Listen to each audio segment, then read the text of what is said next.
Assalamualaikum warahmatullahi wabarakatuh. Bismillah walhamdulillah. Wassalatu wassalamu ala rasulillah wa ala alihi wa sahbihi wa mawala. Amma ba'du. Kaum muslimin yang dirahmati Allah, bila hati kita merasa terluka dan dikecewakan oleh ucapan manusia sebab kita belum memiliki keturunan, dikata sepi, dikata hambar, hidup kita dibilang kurang bahagia atau dianggap kurang lengkap, atau ungkapan-ungkapan lain yang cukup mengiris hati dan perasaan kita, jangan merasa resah dan gelisah. Apalagi harus sedih dan bermuram durja. Ingatlah, tak semua orang nyatanya paham soal takdir.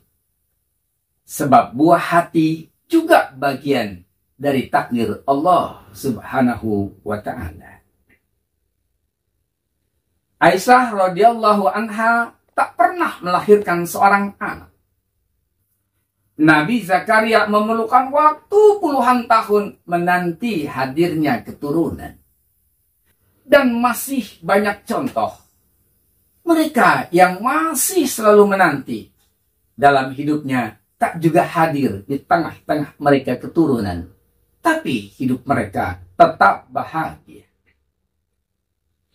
Ini bukan tentang kesepian karena masih berdua, yang kerap disangka hidup akan dilanda duka dan kesedihan. Bahkan yang telah dikaruniai buah hati pun hidup juga tak selalu berjalan dengan kebahagiaan.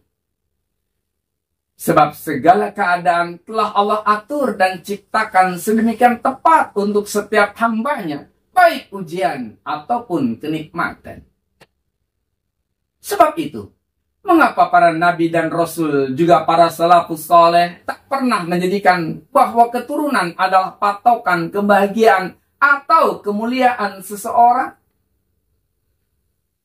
Sehingga tak ada di antara mereka yang merasa lebih baik dari yang lain hanya sebab keturunan. Mengingat bagaimana anak-anak Nabi Lut dan Nabi Nuh pun ingkar kepada Allah Subhanahu wa ta'ala.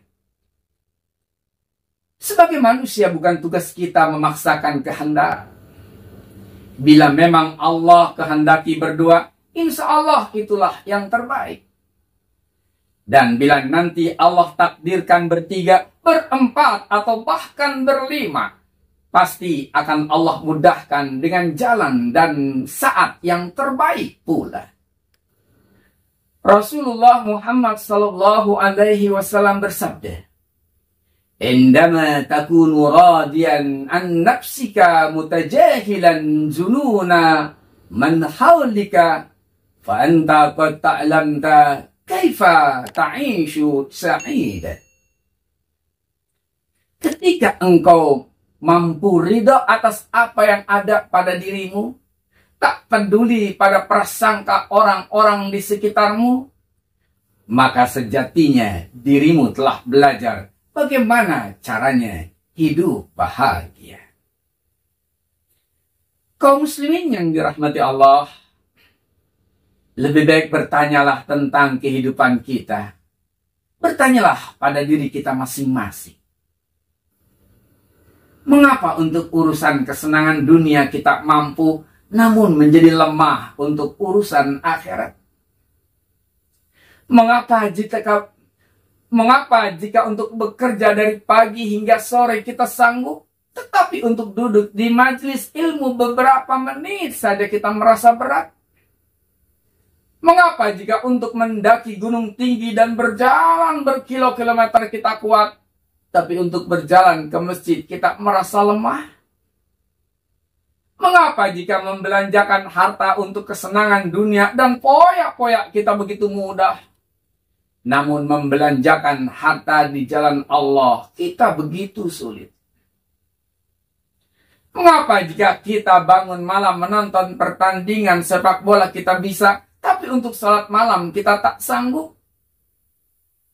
Sungguh begitu banyak kekuatan dan kemampuan selalu kita usahakan jika untuk urusan kenikmatan dunia.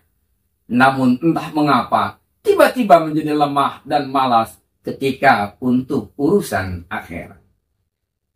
Itu karena sesungguhnya bukan lemah fisik kita, tapi lemah hati kita. Berkata Sumaid rahimahullah, sesungguhnya Allah Ta'ala menjadikan kekuatan seseorang mukmin ada pada hatinya dan tidak di anggota tubuhnya yang lain. Tidakkah engkau menyaksikan seorang syekh tua yang lemah fisik tapi kuat berpuasa di siang hari yang begitu terik dan bahkan salat malam, sementara para pemuda tidak mampu melakukan itu semua? Sebab itu saudaraku, sering-seringlah kita beristighfar, banyak-banyaklah mengingat kematian. Begitu beratnya kehidupan akhirat. Memohonlah kita kepada Allah kekuatan serta kemudahan dalam ketaatan. Semoga Allah memberikan keberkahan kepada kita dan Allah memberikan kemudahan atas setiap urusan kita. Memberikan rezeki yang halal dan baik, melapangkan hati dan meringankan langkah kita dalam kebaikan. Dan semoga kita semua selalu dalam keadaan istiqomah, sehat, sabar, dan pandai bersyukur terhadap nikmat yang Allah berikan. Wassalamualaikum warahmatullahi wabarakatuh.